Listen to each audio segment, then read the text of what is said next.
Toppers கொஸ்டின்ல part 6 video தான் இன்னைக்கு நம்ம பார்க்க போறோம். இதுக்கு முன்னாடி பார்ட் 5 வரைக்கும் வீடியோஸ் வந்து நான் போட்டிருக்கேன். அதுல 50 கொஸ்டின் வரைக்கும் கவர் ஆயிருக்கு. பார்க்காதவங்க அந்த வீடியோ பார்த்துட்டு இந்த வீடியோக்கு வாங்க. அப்பதான் உங்களுக்கு வந்து அதுல சொன்ன டீடைல்ஸ் எல்லாமே கொஞ்சம் புரியும். அதே மாதிரி இந்த சீரீஸ் 50 பார்ட் வரைக்கும் போகுது. கிட்டத்தட்ட குரூப் 2 எக்ஸாமுக்கு முன்னாடி நீங்க 500 கொஸ்டின்ஸ் பிராக்டிஸ் பண்ணிட்டு போறதுதான் இதோட நோக்கமே. அந்த 500 கொஸ்டின் எப்படிப்பட்ட கொஸ்டின்ஸ் அப்படின்னா, நீங்க வந்து எவ்வளவுதான் டீப்பா படிச்சாலும் கவனிக்காத ஒரு சில கொஸ்டின்ஸ், இல்ல எவ்வளவு டீப்பா படிச்சாலும் மனசுல நிக்காத ஒரு சில கொஸ்டின்ஸ், அதே மாதிரி ப்ரீவியஸ் இயர்ல கேட்ட ரொம்ப டிஃப்ரெண்டான கொஸ்டின்ஸ், இந்த மாதிரி கொஸ்டின்ஸா வந்து 10 உங்களுக்கு பிரிச்சு கொடுக்க போறேன். ஒரு நாளைக்கு நீங்க 15 மினிட்ஸ் டைம் ஸ்பெண்ட் பண்ணி இதை நீங்க பார்த்து அந்த 10 கொஸ்டினையும் படிச்சிட்டீங்கன்னா எக்ஸாம் போகும்போது உங்களுக்கு தெரியாத கொஸ்டின் அப்படிங்கிறது எக்ஸாம்ல ரொம்ப கம்மியா இருக்கும். ஓகேவா? மேக்சிமம் எல்லா டஃப்பான கொஸ்டினை கூட நீங்க அட்டென்ட் பண்ணிடுவீங்க. இந்த சீரீஸ் வந்து அடுத்து குரூப் 4 எக்ஸாமுக்கும் அப்படியே கண்டினியூ ஆகும். அதனால நீங்க வீடியோ ஃபர்ஸ்ட் டைம் பாக்குறீங்க அப்படின்னா சப்ஸ்கிரைப் பண்ணிக்கோங்க நம்ம சேனலை. இது வந்து கண்டினியூஸா நீங்க பார்க்கும்போது நிறைய டஃப் கொஸ்டின்ஸ் நீங்க பிராக்டிஸ் பண்றதுக்கு உங்களுக்கு இது யூஸ்ஃபுல்லா இருக்கும். அதே மாதிரி லாஸ்ட் டைம் கேட்டிருந்த லாஸ்ட் பார்ட் வீடியோல வந்து ஒரு கமெண்ட்ல நீங்க கேட்டிருந்தீங்க, கொஸ்டினுக்கு ஆன்சரையும் கொஸ்டினையும் கொஞ்சம் டீட்டெயிலா எக்ஸ்பிளைன் பண்ணுங்க அப்படின்ற மாதிரி. நான் வந்து அந்த மாதிரி போட்டா வீடியோ லென்த் ஆகும், உங்களுக்கு வந்து ஒரு 25 மினிட்ஸ் 30 மினிட்ஸ்னு போச்சுன்னா நீங்க பார்க்க மாட்டீங்க, டைம் வேஸ்ட்னு நினைப்பீங்க அப்படின்னு நினைச்சிட்டு தான் வீடியோவை ஷார்ட்டா முடிக்கிறதுக்காக நான் ஆன்சரை மட்டும் சொன்னேன். பட் இதுக்கப்புறம் இருந்து நான் கொஞ்சம் அட்லீஸ்ட் ரொம்ப அதை பத்தி சொல்லாட்டி கூட அதை பத்தின அதை சுத்தி இருக்கிற இம்மீடியட் இன்ஃபர்மேஷன்ஸ் எல்லாத்தையும் நான் கொடுக்குற மாதிரி பாத்துக்கிறேன். வீடியோ ஜஸ்ட் நீங்க எப்பயும் பாக்குறத விட ஒரு 5 மினிட்ஸ் எக்ஸ்ட்ரா ஆகும், அவ்வளவுதான். ஓகே, இப்ப இந்த வீடியோக்குள்ள நம்ம போலாம். இதுல ஃபர்ஸ்ட் கொஸ்டின் பாருங்க. கீழ்கண்டவற்றுள் பொருத்தமற்றதை குறிப்பிடுக. எது வந்து பொருத்தம் இல்லாத ஆப்ஷனா இருக்கு அப்படிங்கறத நீங்க சொல்லணும். ஆப்ஷன் 1 கேணி, குளம், குட்டை, ஏரி, ஊருணி, பொய்கை, தடாகம். ஆப்ஷன் 2 செந்தமிழ், பைந்தமிழ், வண்டமிழ், முத்தமிழ், அமுதத்தமிழ். ஆப்ஷன் 3 ஞாலம், வையம், அவனி, உலகு, தரணி. ஆப்ஷன் 4 கலம்பகம், குறிஞ்சி, குறுநகை, தோற்றம். இதுக்கு எது சரியானது ஆன்சர், அதாவது பொருத்தம் இல்லாதது எது அப்படிங்கறத சூஸ் பண்ணிக்கோங்க. 4 ஆப்ஷனையும் எப்பயும் நல்லா ரீட் பண்ணிட்டு நீங்க வந்து ஆன்சர் எப்பயுமே போடுங்க, அவசரப்பட்டு போடாதீங்க.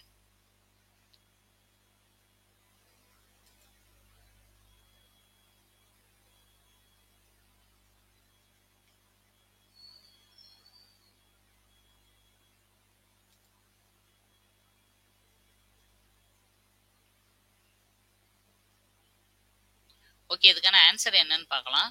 ஆன்சர் வந்து கலம்பகம், குறிஞ்சி, குறுநகை, தோற்றம். 4வது ஆப்ஷனா கொடுத்துருந்தோம் இல்லையா, அதுதான் வந்து ஆன்சர். ஏன் வந்து அது ஆன்சர் அப்படின்னா, ஃபர்ஸ்ட் இது பாருங்க, கேணி, குளம், குட்டை, ஏரி, ஊருணி, இது எல்லாமே நீர்நிலைகள் பத்தின நீர்நிலைகளுக்கான மற்றொரு பெயர்கள். ஓகேவா? எல்லாமே ஒரே மாதிரி. அதே மாதிரி செந்தமிழ், பைந்தமிழ், வண்டமிழ்லாம் தமிழோட மற்ற சிறப்பு பெயர்கள்.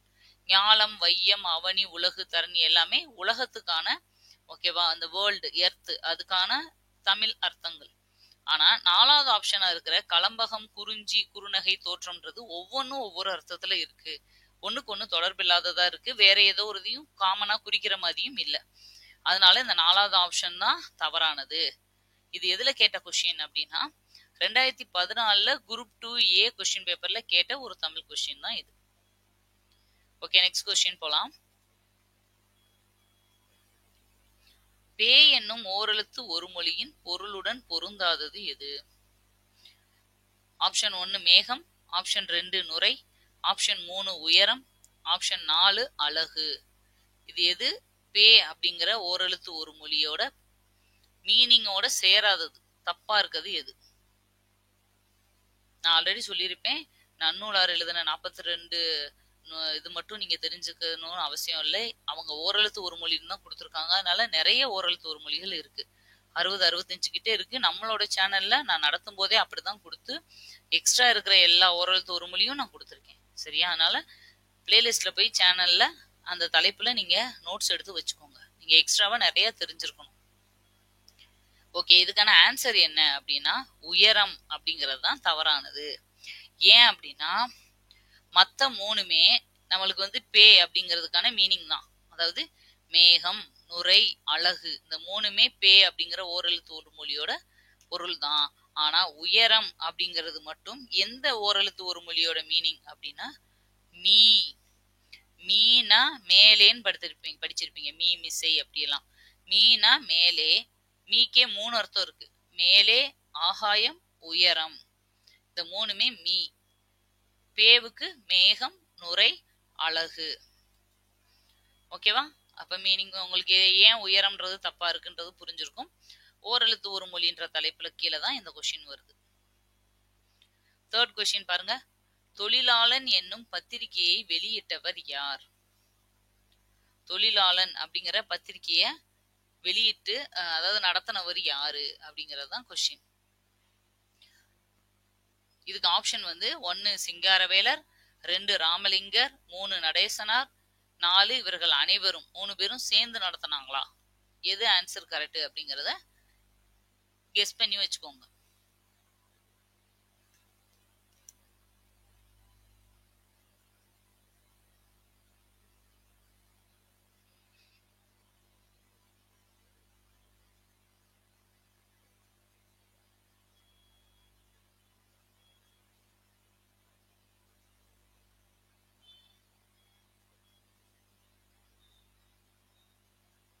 இதுக்கான சரியான விடையை பார்ப்போம். சிங்காரவேலர் அப்படிங்கிறது தான் சரியான விடை.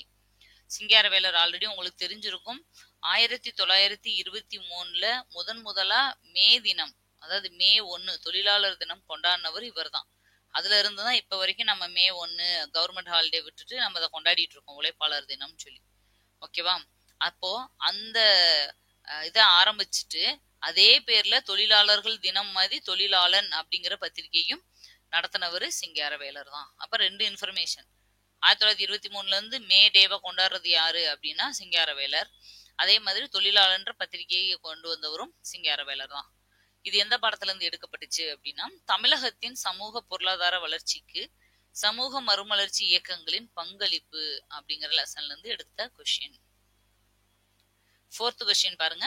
உப்பு யாத்திரை என்பது ஒரு களம் மட்டுமல்ல, அது உண்மையில் சட்ட மறுப்பு செயல்பாட்டினை பெருமளவில் உணர்த்துவதாகும் என்ற கூற்றை கூறியவர் யார்? 1 அம்பேத்கர், 2 அருந்ததி ராய், 3 காந்தியடிகள், 4 சுபாஷ் சந்திர போஸ். உங்களோட ஆன்சர் என்ன அப்படிங்கறத கெஸ் பண்ணிக்கோங்க, இல்ல ஒரு இதுல நோட் பண்ணி வச்சுட்டு ஆன்சரை நான் சொல்லும் போது செக் பண்ணிக்கோங்க. உப்பு சத்தியாகிரகத்தை பத்தி சொன்ன ஒரு கொட்டேஷன் யார் சொல்லியிருப்பாங்க அப்படிங்கறத பாருங்க.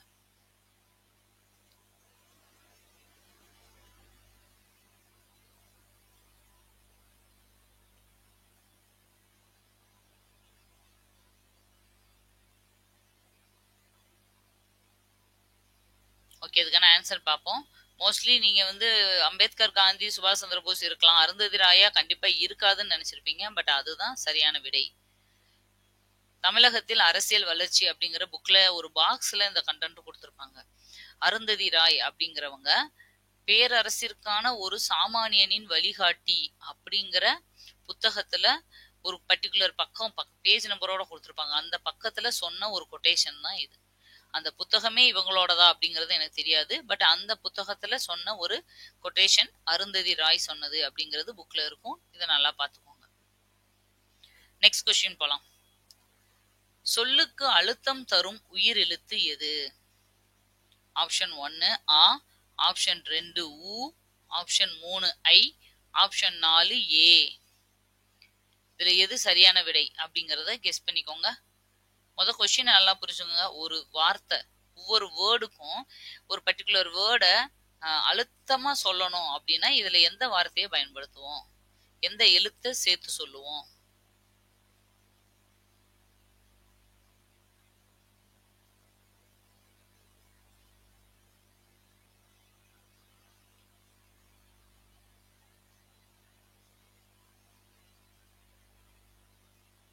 ஓகே, இதுக்கான ஆன்சர் என்ன அப்படிங்கறத பார்ப்போம். ஆன்சர் பாருங்க, ஏ அப்படிங்கிறது தான் சரியான விடை. எப்படி இது சரியா இருக்கும் அப்படின்னா, இப்போ இந்த வேலையை செய்தவன் அவன் அப்படின்னு சொல்றத விட இந்த வேலையை செய்தவன் அவனே அப்படின்னு சொல்லும் போது அந்த இடத்துல ஒரு அழுத்தம் கிடைக்குது இல்லையா அந்த வார்த்தைக்கு. ஓகேவா? அந்த ஒவ்வொரு எழுத்த இப்ப மத்தது ஆவோ ஊ அவனும் அவனா அப்படின்னு சொல்லும் போதெல்லாம் கொஸ்டினா மாறிடுது. சரியா? ஆனா ஏதாவது ஒண்ணு அவனே, அதுவே, அப்படியே அப்படின்னு சொல்லும் போது அதுக்கு ஏன்ற வார்த்தை தான் அதுக்கு அழுத்தம் அதிகமா கொடுக்குது. அதனால ஏ தான் சரியான விடை. இதுவும் டிஎன்பிஎஸ்சி 2016 குரூப் 2A கொஸ்டின்ல கேட்ட ஒரு கொஸ்டின் பேப்பர் தான் தமிழ்ல. நெக்ஸ்ட் 6th கொஸ்டின் பாருங்க. 1950 இந்தியா தேசிய சின்னங்களாக ஏற்றுக்கொண்டவைகளில் பின்வருவனவற்றுள் எது பொருந்தாதது? ஆப்ஷன் 1 ஆலமரம், ஆப்ஷன் 2 மாம்பழம், ஆப்ஷன் 3 தாமரை, ஆப்ஷன் 4 மயில். இதுல எது 1950 சின்னமா எடுத்திருப்பாங்க நிறையது, அதுல எது தவறானது அப்படிங்கறத நீங்க சொல்லணும்.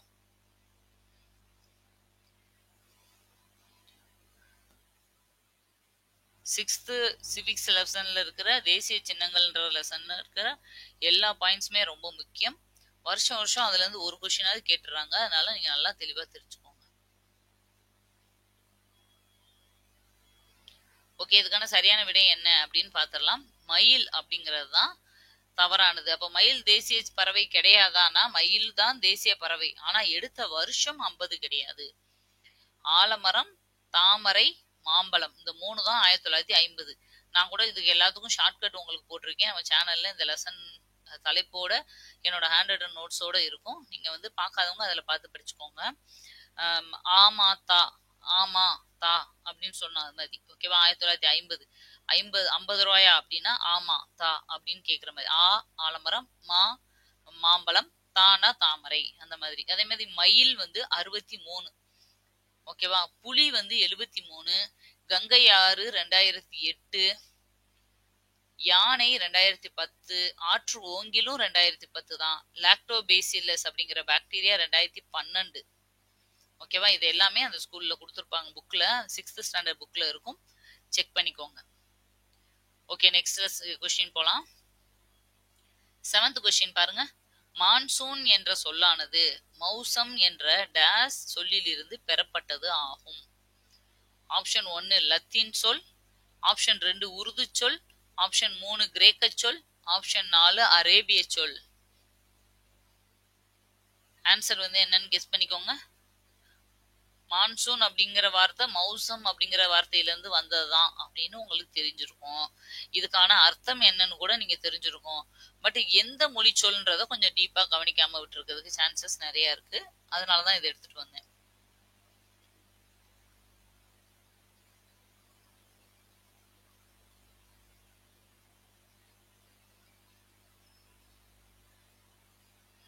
ஓகே, இதுக்கான ஆன்சர் என்னன்னு பார்க்கலாம். ஆன்சர் இது ஒரு அரேபிய சொல் அப்படிங்கிறது தான் சரியான விடை. ஆக்சுவலா மான்சூன் அப்படிங்கிற இந்த அரேபிய சொல்லுக்கு பருவம் அப்படிங்கிறது தான் மீனிங். ஓகேவா? தமிழ்ல அர்த்தம் பொருள் என்னன்னு கேட்டாங்கன்னா பருவம் ஞாபகம் வச்சுக்கோங்க. மான்சூன்றது வார்த்தை, அரேபிய சொல் மௌசம் அப்படிங்கிற அரேபிய சொல்ல இருந்து எடுக்கப்பட்டது. இது எந்த பாடத்துல இருந்து எடுக்கப்பட்ட கொஸ்டின்னா தமிழ்நாட்டின் காலநிலை அப்படின்னு உங்களுக்கு ஜியோகிராஃபில ஒரு லெசன் இருக்கும், அதுல இருந்து எடுத்த கொஸ்டின் தான் இது. ஓகே, நெக்ஸ்ட் கொஸ்டின் போலாம். எந்த இந்திய வம்சாவளியினர் விதவை திருமணத்திற்குப்பா, இங்க தப்பா பிரிண்ட் ஆயிருக்கு, இதை மட்டும் கரெக்ஷன் பண்ணிக்கோங்க. விதவை திருமணத்திற்கு பாட்டாம் என்ற வரியை விதித்தனர்? ஆப்ஷன் 1 முகலாயர்கள், ஆப்ஷன் 2 பேஷ்வாக்கள், ஆப்ஷன் 3 சம்புவராயர்கள், ஆப்ஷன் 4 நாயக்கர்கள். இது புக்ல இந்த பாயிண்ட்ஸ் இருக்கான்னு எனக்கு தெரியல. பட் என்னன்னா ப்ரீவியஸ் இயர் கொஸ்டின்ல கேட்ட ஒரு கொஸ்டின் தான் இது. ஓகேவா? அதனால நீங்க அதை தெரிஞ்சுக்கிறது நல்லது. ஏன்னா ப்ரீவியஸ் இயர் கொஸ்டினே நிறைய வாட்டி ரிப்பீட் ஆயிருக்கு. எந்த வம்சாவளியத்தை சேர்ந்தவங்கள விதவைகளுக்கு திரும்ப மறுமணம் செஞ்சா அவங்க ஒரு பர்டிகுலர் டாக்ஸ் பே பண்ணணும் அப்படின்னு வச்சிருந்தாங்க.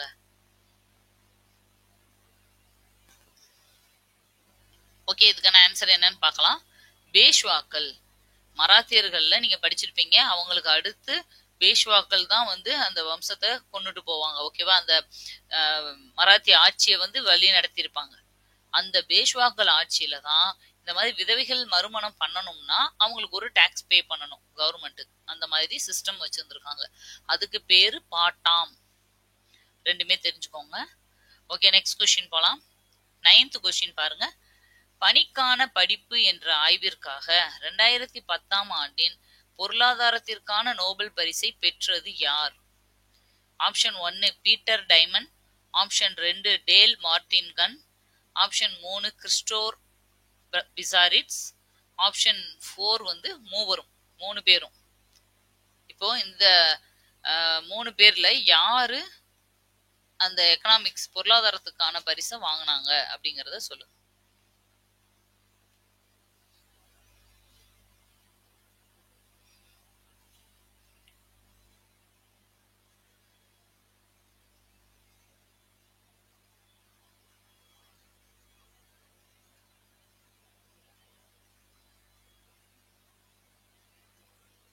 ஓகே, இதுக்கான சரியான விடை பாருங்க. மூவரும் அப்படிங்கிறது தான் சரியான விடை. 3 பேருமே தான் வாங்கியிருப்பாங்க.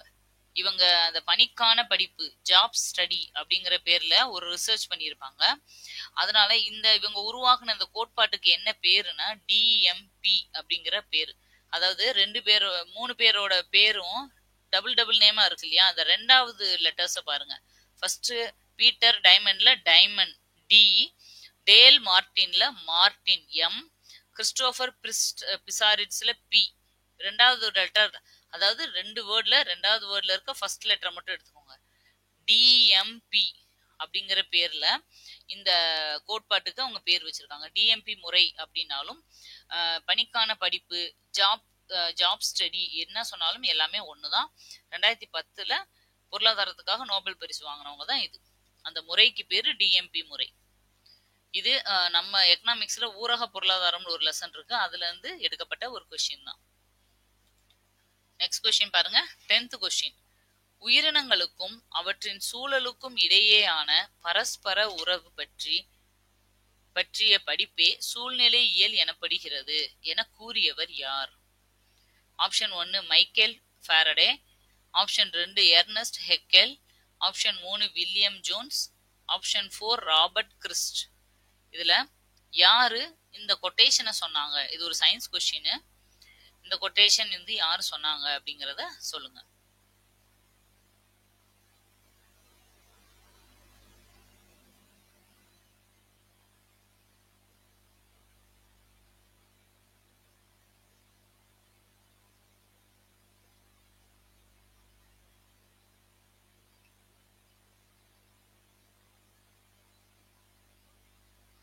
ஓகே, இதுக்கான ஆன்சர் என்னன்னு பாத்திரலாம். எர்னஸ்ட் ஹெக்கேல் அப்படிங்கிறவர் தான் இந்த கொட்டேஷன் சொல்லியிருப்பாரு. அதாவது சூழ்நிலையியல் அப்படின்னு உங்களுக்கு சயின்ஸ்ல ஒரு லெசன் இருக்கும். அந்த லெசன்ல ஸ்டார்டிங்ல இந்த கொட்டேஷன் கொடுத்திருப்பாங்க. சூழ்நிலையியல்னா என்ன அப்படிங்கிற டெஃபினிஷனை தான் இவர் கொடுத்திருப்பாரு. சரியா? அதுல இந்த மிருகங்களோட வாழிடம், அது எந்த வகையான சூழ்நிலையிலேயே எத்தனை வகையான சூழ்நிலை இருக்கு, அந்த மாதிரி விஷயங்கள்லாம் அந்த லெசன்ல இருக்கும். ஓகே, இதோட 10 கொஸ்டினும் முடிஞ்சிருச்சு. நீங்க எவ்வளவு ஸ்கோர் பண்ணிருக்கீங்க அப்படிங்கறத பொறுத்து உங்களோட சான்ஸ் எவ்வளவு இருக்கு அப்படிங்கறது இங்க நீங்க செக் பண்ணிக்கோங்க. இதுல கம்மியா இருந்தா நீங்க வருத்தப்படாதீங்க. கம்மியா இருக்கிறத அதிகப்படுத்திக்கிறதுக்காகத்தான் நம்ம இங்க வரவே செஞ்சிருக்கோம். ஓகேவா? ஆல்ரெடி எனக்கு எல்லாமே தெரியும், 10 out of 10 நான் வாங்கிடுவேன்ற கான்பிடன்ட் இருக்கிறவங்க மோஸ்ட்லி வரப்போறது கிடையாது. நம்ம கரெக்டா இருக்கோமா, நம்மளால ஸ்கோர் பண்ண முடியுதான்னு உங்களை டெஸ்ட் பண்ணத்தான் நீங்க வந்திருக்கீங்க. அதனால எவ்வளவு மார்க் எடுத்திருந்தாலும் பரவாயில்ல, அது போக போக வீக்லி ஒன்ஸோ 10 days ஒன்ஸோ ஒரு மார்க்கா இன்க்ரீஸ் பண்ண ட்ரை பண்ணுங்க. அது போதுமானது. ஓகே, இதோட இது முடிஞ்சது. நம்ம அடுத்த பார்ட்ல உங்களை மறுபடியும் நான் மீட் பண்றேன். வேற என்ன வேணும்னாலும் நீங்க தாராளமா கமெண்ட்ல கேளுங்க. நீங்க கேட்கறத செஞ்சு கொடுக்க நாங்க எப்பயுமே ரெடியா இருக்கோம். நம்ம சேனலுக்குன்னு சொல்லி தனியா வாட்ஸ்அப்பும் டெலகிராம் சேனலும் இருக்கு. நீங்க அதுல ஜாயின் பண்ணிக்கோங்க. அதோட லிங்க் கீழே டிஸ்கிரிப்ஷன்ல மோர்ல இருக்கு. அதையும் நீங்க எடுத்து ஜாயின் பண்ணிக்கோங்க. ஏன்னா நிறைய பேருக்கு நோட்டிபிகேஷன் டக்குன்னு இப்ப வர்றது இல்லை. ஆனா நாங்க வீடியோஸை டெய்லியும் அதுல ஃபார்வர்ட் பண்ணிடுவோம். வேற ஏதாவது இன்ஃபர்மேஷன்னாலும் உங்களுக்கு நாங்க அதுல சொல்லிடுவோம். ஓகே, மறுபடியும் இன்னொரு வீடியோல உங்களை மீட் பண்றேன். Thank you, by.